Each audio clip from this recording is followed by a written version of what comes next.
Hi friends, welcome to Al Safa channel. இன்றைக்கி நம்ம புட்டு தாங்க செய்ய போகிறோம். எப்படி செய்யலான்னு பார்க்கலாமா? கொஞ்சம் போல் புட்டு மாவுக்கு உப்பை கொஞ்சம் போட்டுட்டு தண்ணியை தெளித்து நம்ம நல்லா மாவை விரசி எடுத்துக்கிடலாங்க.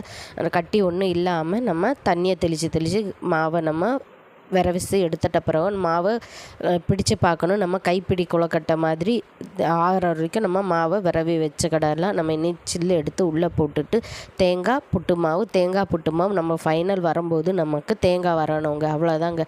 இனி நம்ம அடுப்பில் வேக வச்சிடலாங்க. நம்மளுக்கு புட்டு வெந்துட்டான்னு பார்க்குறதுக்கு நமக்கு புட்டு குழாய்க்கு மேலே நமக்கு ஆவி பறந்து வரும். அந்த ஆவி பறந்து வந்தாலே நமக்கு புட்டு ரெடி ஆயிட்டுன்னு அர்த்தங்க. நம்ம இன்னும் எடுத்து புட்டை தட்டில் வச்சுக்கிடலாங்க. நான் இது கூட பயிறு, அப்பளம், செந்துரை வாழைப்பழம் வச்சுருக்கேங்க. மீன் கறியும் வச்சுருக்கேன். இது கூட ஊற்றி சாப்பிட்டா சூப்பராக இருக்கும். இந்த வீடியோ பிடிச்சிருந்தா லைக் பண்ணுங்கள், ஷேர் பண்ணுங்கள், கமெண்ட் பண்ணுங்கள். மறக்காமல் சேனலுக்கு சப்ஸ்கிரைப் பண்ணுங்கள். நெக்ஸ்ட் வீடியோவில் பார்க்கலாம். பாய்.